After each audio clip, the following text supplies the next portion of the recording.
penny form more experience ban or many positions. Any ajamo. Some more jumamay. Obeboa. All right. My her story baby. Soldier for bina so makudi. Almost all page 16. 16. All right. Okay. So young page 16. A soldier and a taxi driver have been arrested for allegedly attacking and robbing some residents of Bachona and the Spintex Road in Accra following police intelligence. 2 other soldiers believed to be accomplices in the robberies on the Spintex Road in Bachona are on the run. The names of the suspects have been given by the police as Corporal Bernard Chagli, a soldier attached to 37 military hospital, and Joseph Ansa, the taxi driver. The police arrested the 2 when they pulled over a taxi at the Inshraba Kojo City nightclub near the Sakumono Community 18 Global Access Bank in Accra about 10 a.m. on May 14, 2017. Auditors in public service want autonomy to expose corrupt deals. I see. I just said, "Monya, monyo." All right, okay. And if you have Bobo Subi, why? Mama person who can crunch in there. Mube huno middle spread and the elbow. Sure.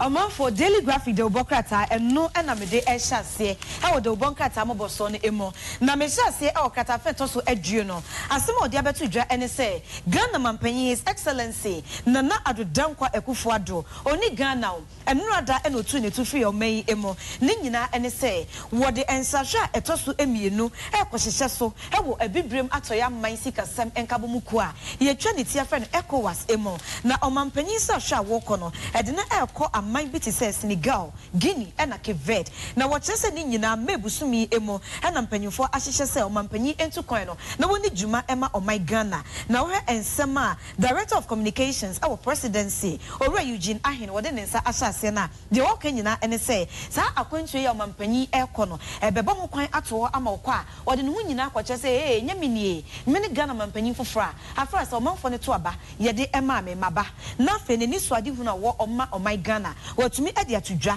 we are was signed at the Ayonko Fapa, any and Shishaya, or my Ghana, ye was say, ye pesa a better and my bit says Senegal, Guinea, any Cape and Temno. What me at the Atuja, I'm a penny phone Ageno Atum. What just a May Busumi da, at also a Juno Eba on 21st May, now on Mampenyin another Danko Kufado. Did you media or Kodie, I was Senegal, Cape and a Guinea, what the Aberia ya or Bessign, Abeninchi, I my Ghana, emo.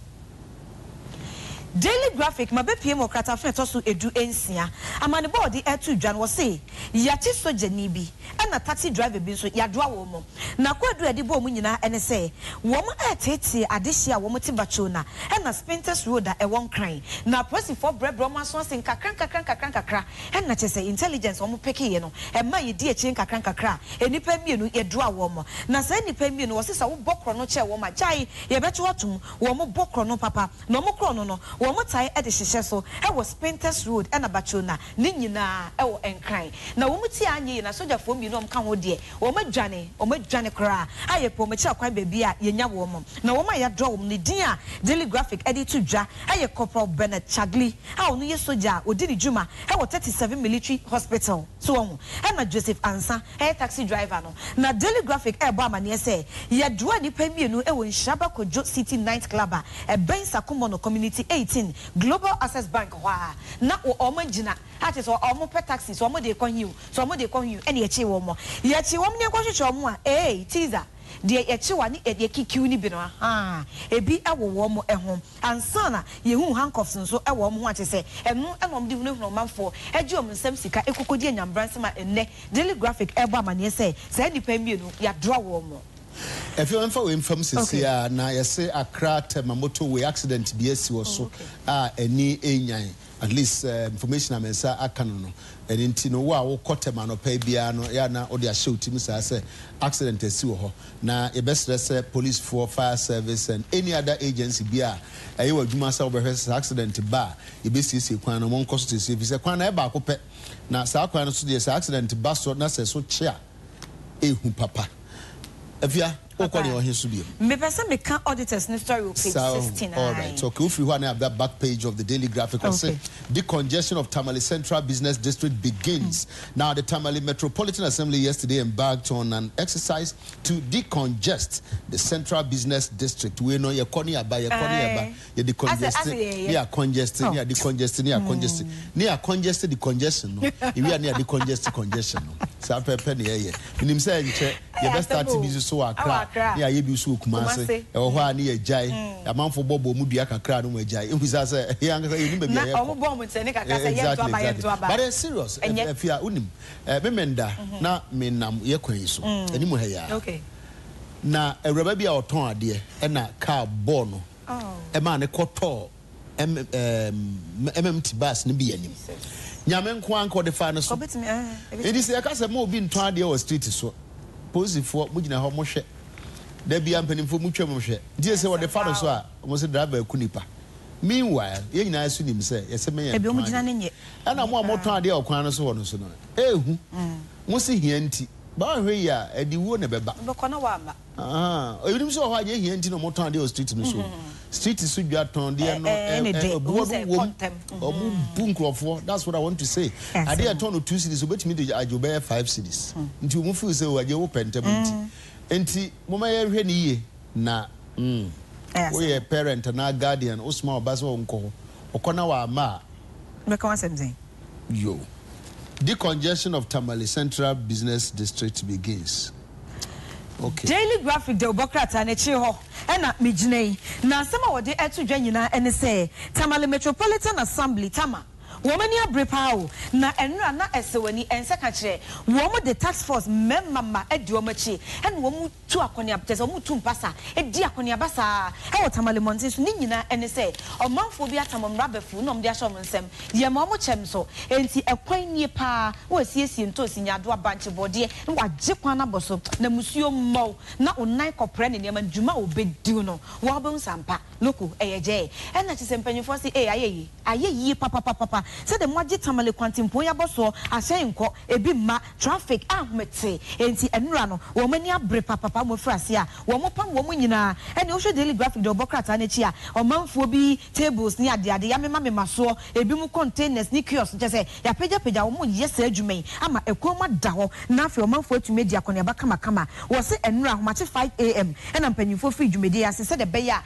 discipline and Rasudi, a bet me a year Juma, how Tamale Quantum Ponso and ne. Daily Graphic de Obokrata no wode abetu dwa e wode Obokrata no echi eho na katafe to so edunsia asema me person bi tu dwa say Internal Auditors Association of Ghana one auditors a omuye hwehwemu no ha womo asema omo ka nyina ntanka yemmo mutumi bi na womo ni womo ho na independent internal audit system bi anya adwuma ma womo eno betumi aboa ama bre bia se abanya so ye bi ye kwakọ ye hwehwemu wo ho se bia taku sempo adama bi efa hia na nkoma gyina omo na so esan so omo wotumi no obia entumi emfa ne hwene ehwehwe omo nsem no kwapa enti be mo kwan amoma bai wo mo no ma ye adwuma no ekoba secretary hye kankan pro adwumu die bi enam ba bi a fast na nke ho na o ma ye pie eno ene asema wo me di tu dwa enne Daily Graphic abom e de ama wo mo Yanko Daily Guide Fiantentema page 2 NCA boss to refund $1.5 million cash news come up after reportedly admitting that they took $4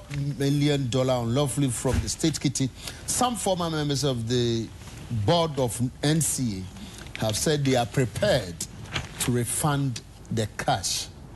The $8 million contract was meant to buy spying and phone tapping equipment for the National Security Secretariat, but $4 million out of the total amount allegedly ended up in private accounts. With $1.5 million of the money going to NCA Board of Directors under the then President Mohammed's NDC government. While the Israeli suppliers were chasing the money for the equipment supplied, the former board members were gloating with free state cash. And now they say we are prepared to refund the 1.5 million cash. Otiko apologizes to NPP Minister for Gender, Children and Social Protection, Otiko Afisa-Jaba, has apologized to the ruling NPP for embarrassingly engaging in war of words with the Northern Regional Chairman of the NPP, Daniel Bugri Nabu. Otiko Jaba and Mr. Nabu were recently caught in a battle of words following a misunderstanding over the appointment of the coordinator for the school feeding program in the Northern region. Forcing the National Council of the party to hold a meeting over their conduct, which caused a major embarrassment for the NPP. I hope that it will never again occur. I'm not dead.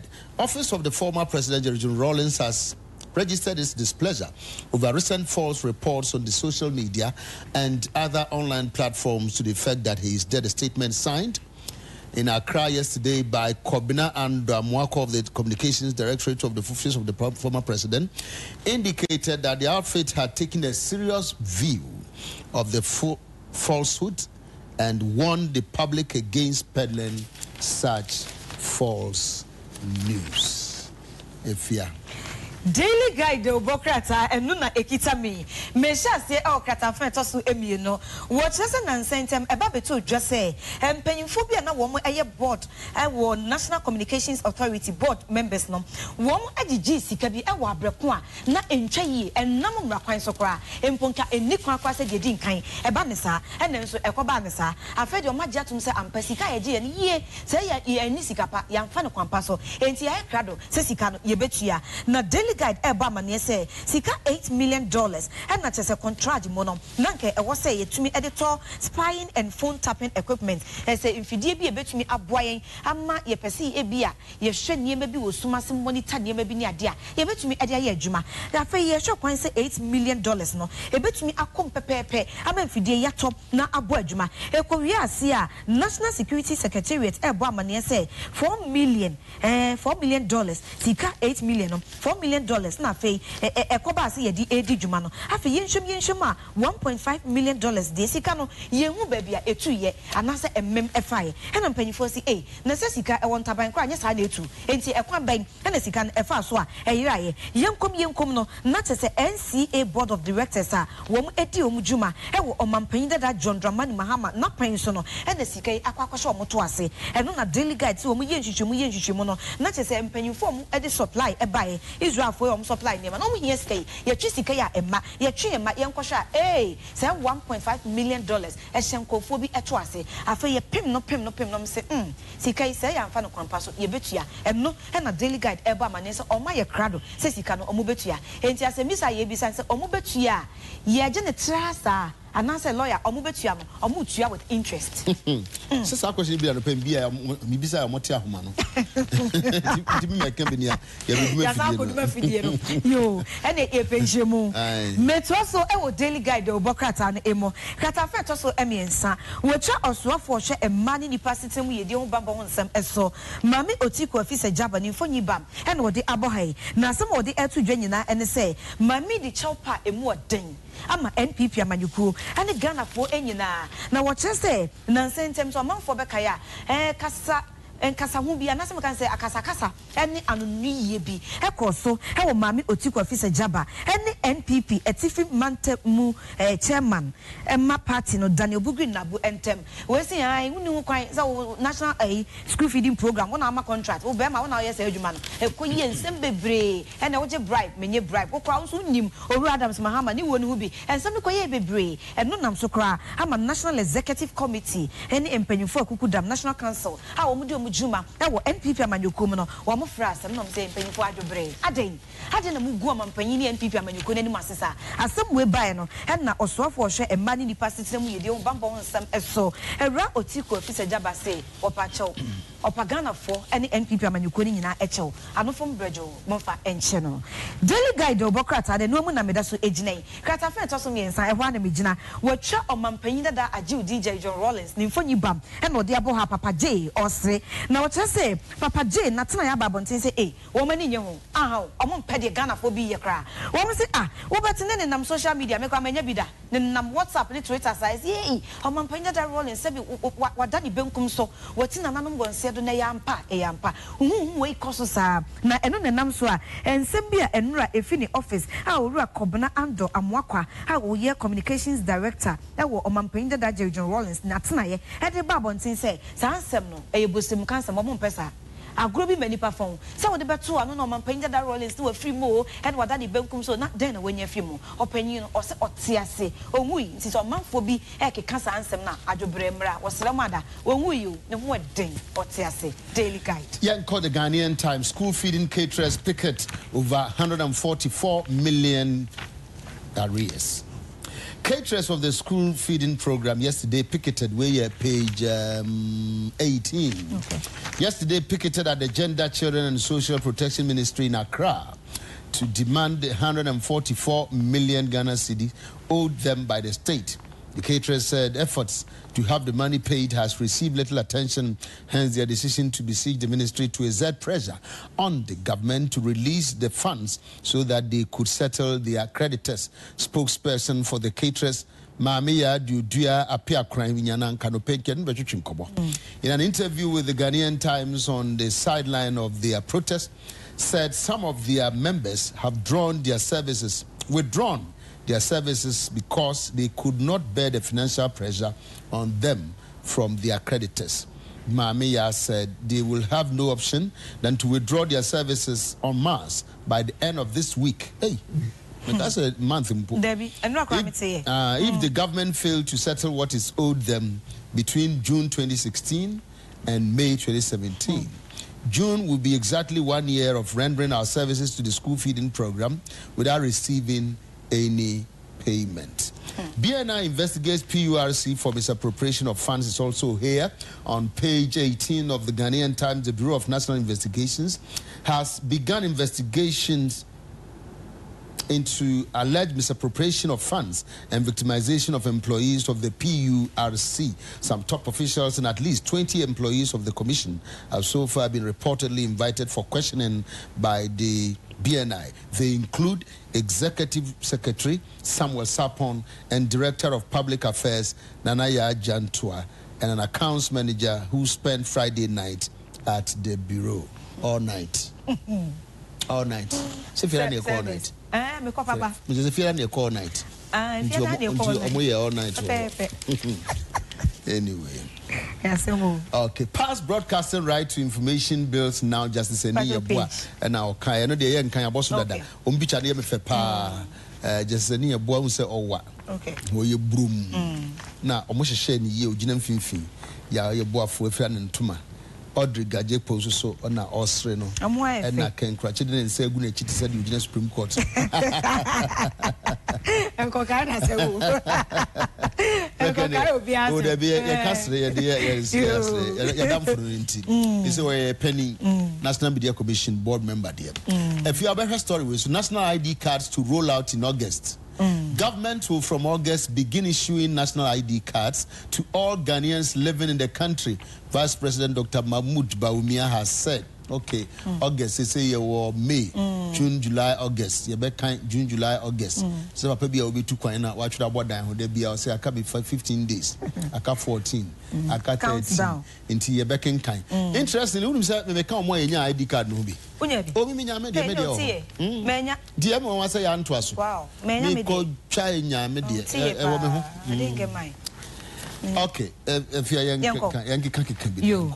Abusia for Ghanaian Times the Obokrata enu na ekita me bijina krata fa etoso edu enso asema wodi etu dwa e Ghana mampanya be de che His Excellency Dr. Mahmoud Bawumia ono na eka say what say national identification card a Ghana ni ba bia e wo se unya bi na wo danso na wo peja ese ampa efi a kire nie tike nie kofi nie amani no ye beye na ye beye a August bosome e wa fi ya emo na ban be fra se oye se de beye a obi ansa ebetumi aka ne de no se ansa kwa na ebedu August busumi mu no July empanyimfo betumi frase to wana mon kakra he de niema ba ko mienu bi atutu yi se de be ya se August no ye frase se ye kwa na se ye tu ya pa na ye ne dem no eno bebo papa ama ye ho atumi atoye sa so na national identification card no se frase se eye adwuma wo se ebema businesses a ye ewo memu nyina nso eniema atumi akoyie se wo kwa akogye busia bi ewo bank anansa na mo bi na wo pese wo to bibia na chese we de wo ID card dada wo eyo memu no so de bebia befa bia no ye recognize anansa ye gitum enti ebema otumi ama na mo bi a wo pese wo tu na wo de edi udwuma no wo nsa atumi atoso pepepe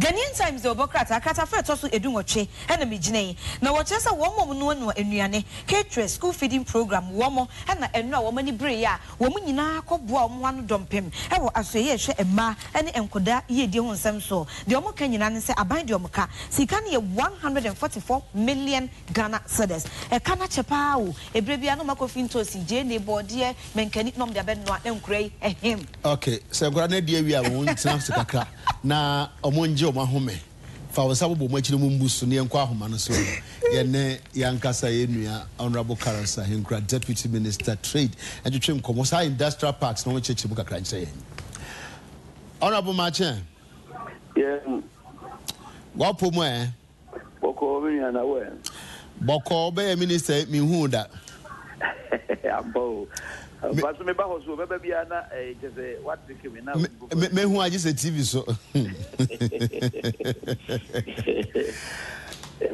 yo Carlos Industrial Park, one for each region. Cheche buka krache pacho ya de ba pote yo lawyer my main chair na main chair for as omo mo hwe na me na maso prominence amodiama president Kufuor Abanya why am I going to any good policies in a mama at Honka?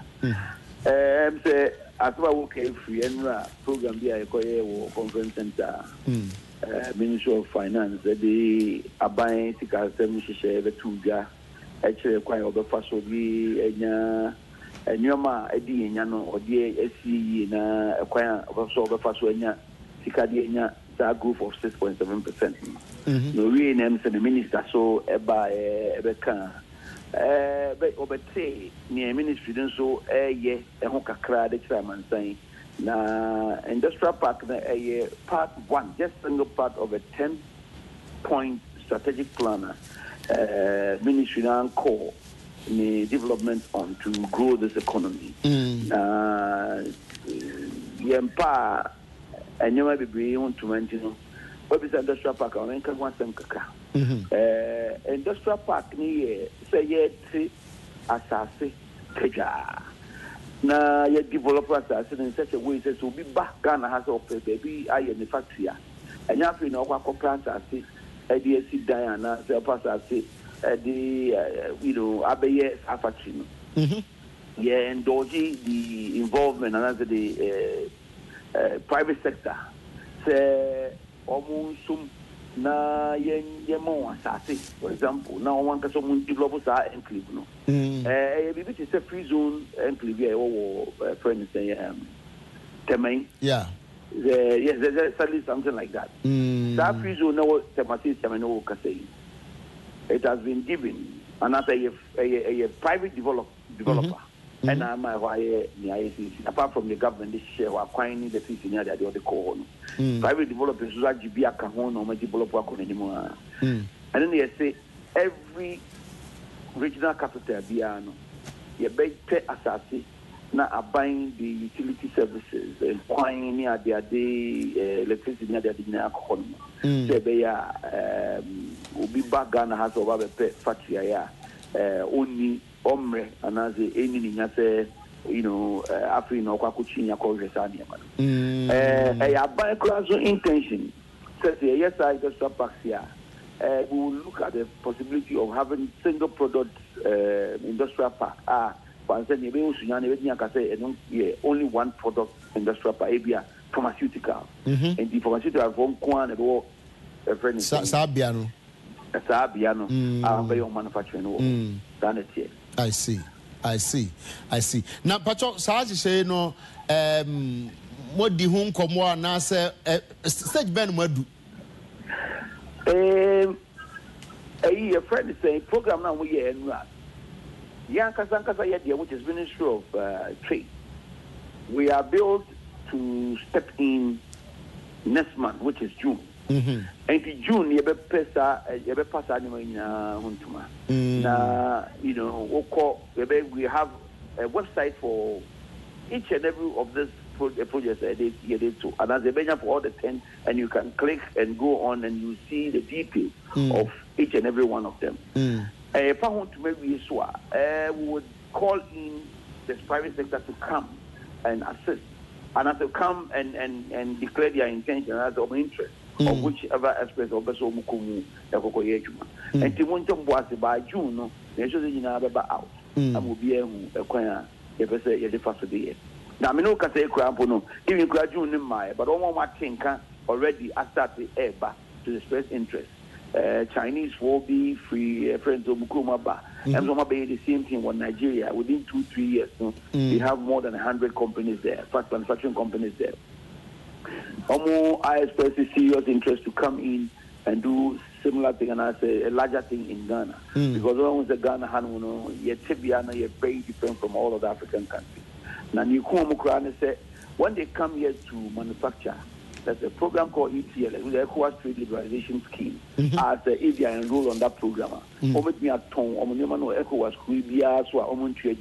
Oh, I see. So Nigeria, was that scheme, now with me at Nigeria. At Nezoman, how they have production. And they are interested in coming. Even that, by the end of 2017, AU, the Abbas, they want to bring down all customs barriers. And anywhere in Africa, you can trade without having any problems. Oh, okay. These are the reasons why a person be industrial park, no?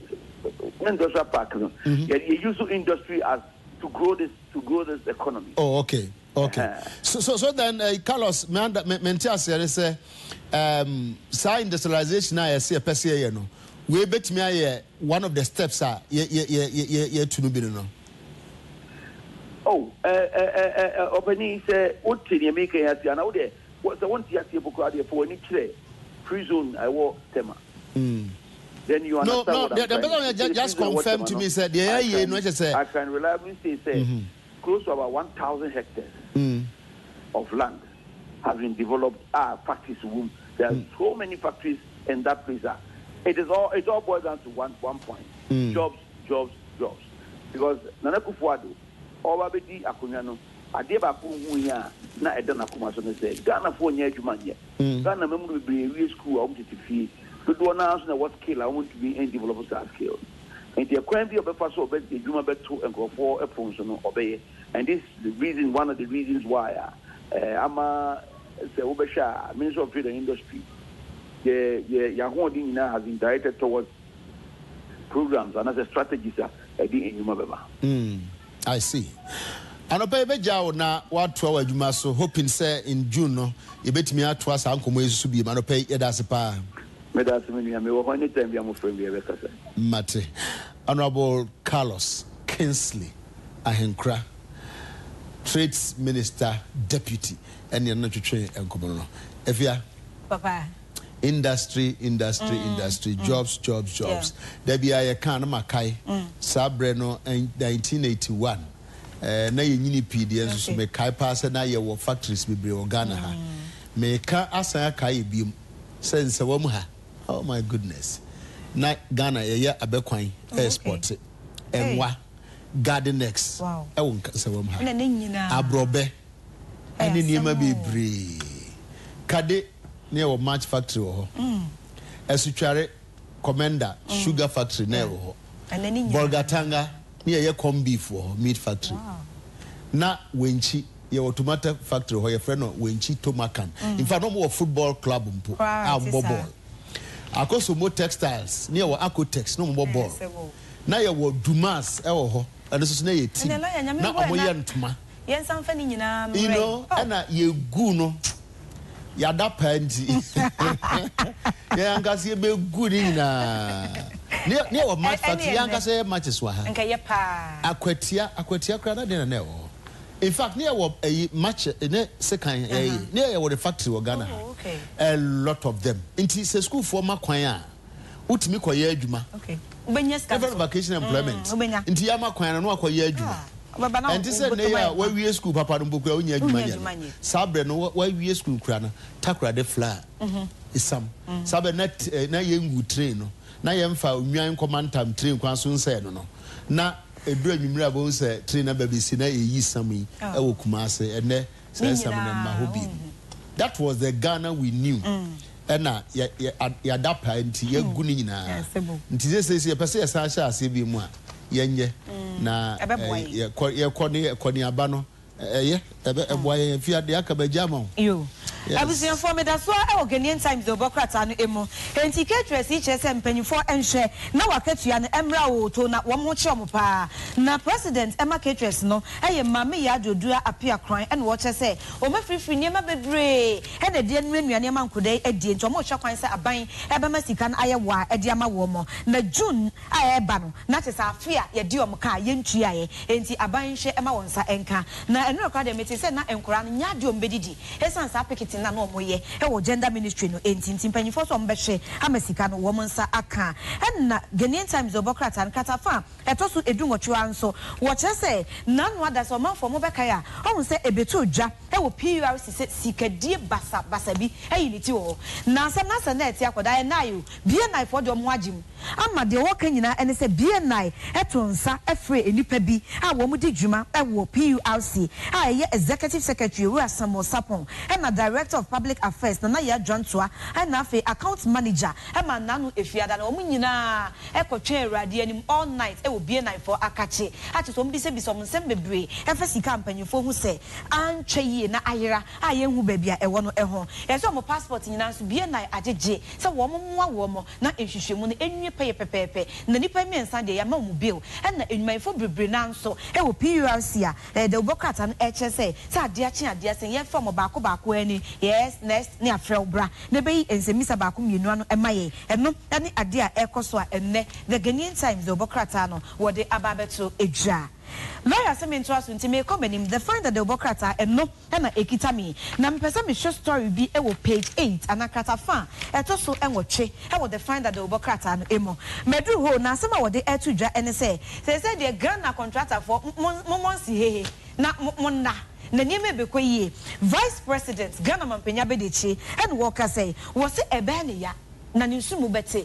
sa Ghana yankasa yetom kakra yetete efi dwumafo nyina enchen amenu yetua tax efi yakatue mu no na ebia ye de ebeye dwuma bi mpuntunwuma bi na contract no mra yesi wo amono ne fo emefa nkodi no se de bida enya dwuma se nepa ema so ese mre bia ba so a etwam de ye pem ko yenim no wo merese contract ye beye e wo Ghana ha nyina no emu be se oha enchemu aduasa 70% de Ghana contractor for e na wo mo beye na wo mo beye nso a mpanyufo be hwe ama ma ye nfefefe atnanwea ama chese edi mpuntuo ne serie aba Ghana fo nyina enem na omampanya be de chi ese sa na monto a aban etun Ghana fo nyina montai aban na chi se de be ya ebeboa ama emfidi dwuma e na afo manfo epeso obi ansa so nwuma so na obi enya bi ye ema ne botom eden ebetumi akoso me story bi e wo the find that the Obokrata and Krata fa etoso ennan na asema odi abeto dwa no wo che se wo ko hwade e wasante mantam emu a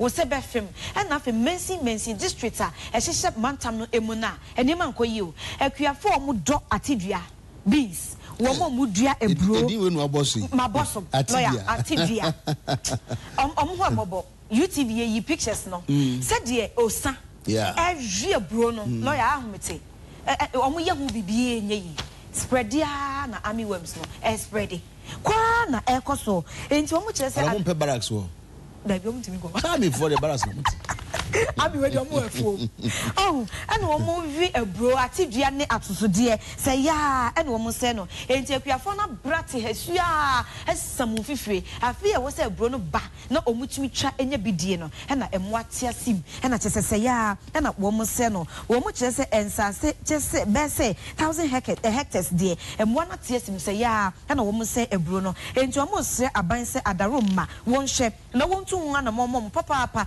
na enkebe ya se bia spray bi kwa ye mosu spray ema emo ni nyina enwo na chese wo ho ento wo mo na story we nso be ye ho pa o na otwe ye mo e wo nkran ha Katafe to so enum the finder what you say city gata wo mudi omujuma e Accra Metropolitan Assembly no ba ko kope no asem ka che odwadi ni bia odi ni juma wo circle one nam na mo basa say krache si form na ha yemfa ba bia wa wo na me yema wo yemfa ho e no se minsi form say me so ha da mi didwa e ya da menante enti ko ye twitwi kakra e ma city gata piepia odwadi ni no enti ko wi ase edwadi fo na antinium si wawu wo dey den wo wuye e no mu fra say so omni city gas no e de bo ani pepo mabo ama che say enkampanyu fa nkopie ontama lawyer ka de besi nanye na eno na AMB ababo ntime hu numobla fonfonyi ebo ha PRO e ma Accra Metropolitan Assembly e no wo che say wo srew eye akasakasa e ne kosom e wo AMB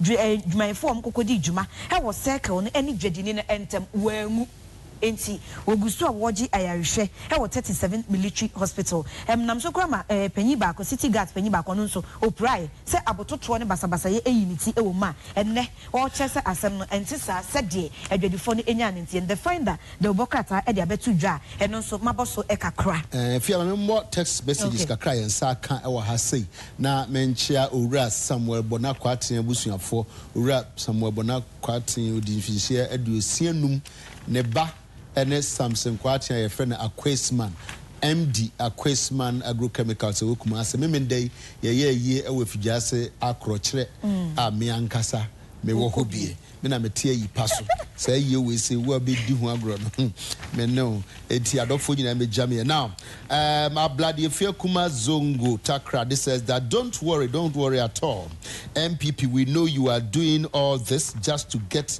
GM out of their way because they know GM will be too strong for Nanado in 2020. Okay, I started 2021. Suka says that TK, you talk about in Sawam Kanri, God bless you. We need that to reopen because almost 80% of the youth are jobless. Thank you, Suka Hamid in Sawam. Debi Amekan Sawama Samana Meraho. Schiffman says that I'm glad the finance minister has apologized to the affected workers who haven't been paid. I believe that the government will settle them and ensure that the system works properly and effectively so that the workers will also cooperate. Anthony, okay, Ablade Fiokuma once again says, why do our so-called leaders act before thinking? Don't worry, finance minister, use incompetent for yourself, or better still, as Dr. Beumia, the kind of name given to people who can't perform. Massa, pay them and stop the apology. Sean Kwabena, TK, good morning. MPP is making new things in this country. Ghanaians, let's all help build our country and stop the politics. All right, Sean Kwabena. Samuel de Graaf says that TK, don't mention. All right, okay, all right. Sir. Oh, sir. What do you need by me? Me, I don't deal with afraid people. Please, thank you. Okay, it's a good move for the vice president to start a national identification card registration, and then on and on. Your course, I love you, TV, and then apumude ho asem no ye kasa fa galamsey ho. Oh, okay. And you know, Nana Jumosa, President, Friends of Rivers and Water Bodies, Bebaha, Ebe kasa about galamsey. Nana Jumosa, Friends of Rivers and Water Bodies. And then we can't say a sense you or can't yemfino and I tena na yedia consul so after you took galamsey na ya na poto ensuo de ya ni tea na gu ya numa enye nti ya sa kwa kuro bia fe ne ani abra e pese ka ho asem nti ye de sa na ye pe ye ne ma ese ya nkasa afia toto bi so me pesa me tuaso kakra abusia for dem de trust on the chronicle the Obokrata eno na mapagei na migina krata fa to so amiensa asama wo de etudwe e Ghana yen soafo a ohwe yen sika samon tutu ye eso honorable Ken Oforiata and wo che se obie a contractor for bi so contractors be egu ye ni mase papa wo se aban ba na ebi ko aban sesa ya kwam no mudimika no maba na wo se ene wo pani ko ne office ne ko hye ni table so certificate pa e ko chiko brema ya egu na honorable Kenofori ata say contractors bebre enom the certificate aba ene ye adwuma we ene aban na ntua yenka ene ye se ene aban na de ka as far back as 2013 aden eno ni asema wo bisa wo se sa wo gitum pa sa wo ye contractor wa ye adwuma 2013 ade na wotumi tina se ye nhwe ha ka wa no tum sa wa ma wa Mrs. Kano ama abanya sesa 2017 afen what certificate ten e dia beto ni table so say wontua oka and watch say dia contractor for binum eyen ahomete bebre na wo bekom no certificate no e dada kra fake enye papa and wa boni semu bam and abanya sesa ntino o dia ba bebu ni table so say abanya de yenka enti tua yenka and wo ka say ma enyom nwanwa nye ni nyina o na aban no eye ehekete we se chinchin achi wo the certificate abeto nti wontua da bi aban no ye nhwehwemu ne ebehu sa certificate a wo de ba enye papa aban no kra enoka to that tune of amount na wabona enya de aban no ebetua enti se de mani abre na mudi ahemfe ni akoneba no office no adwebre mra enya de a sika ni nyina wo mu betua na bebre na so mpo ho a wo mu eboa na bedaso a ejina the chronicle de obokrata no emi metoaso na me pesa me story bi a okrata fa eto so enwoche ene enkron no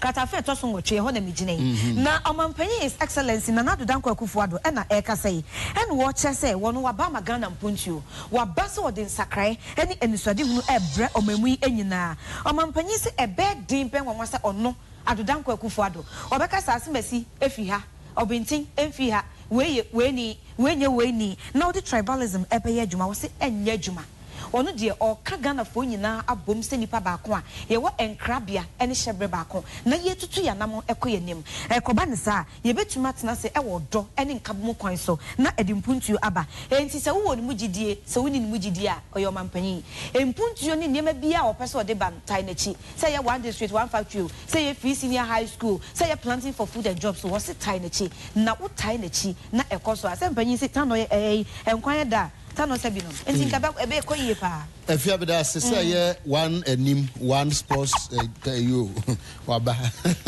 enim akwaba ene na me ka bibi se kanen na ye wo factories bibre organa ha na yanka se be gu no na so be ka ya no mo krombo sports exactly ene ma se na be se no mo Japan you Acotex na you Canary for you Dumas for TK ya Wenchi Tomakan now there was a human in our teams are exactly na omuboa communities no exactly your institutions be make touch my Holy Stars who's a Holy Family Hospital the Holy Stars wo the Gihawk so Gihawk Stars so no mo pa na soldier for crowd team SS74 wow sabe na Ghana no na nyamemwe aye bibi na yenye sika crowd security say sasa games no crowd no ye jai security services so na omoye sports no pa ye jai na minim ebia my sports wo be kwa akobom no my because sesa games ye jai so dia ye kwa ma no ne de na be din ko police for ni ade na ya na athletes wo mu pa o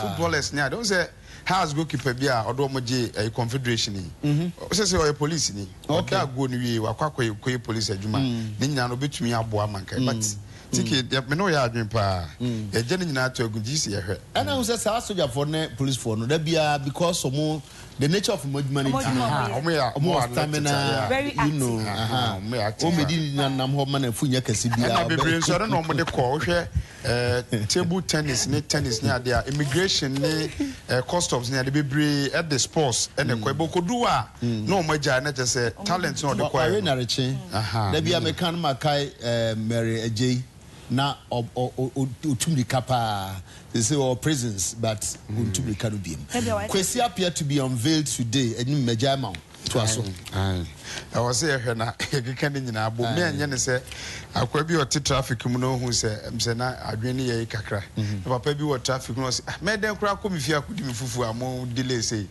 akwa ne ti ya ka na ko ne kakra no ko bo papa ne gate kokoko so ora minimu fi o hwe na be cha ma me nkodi fufu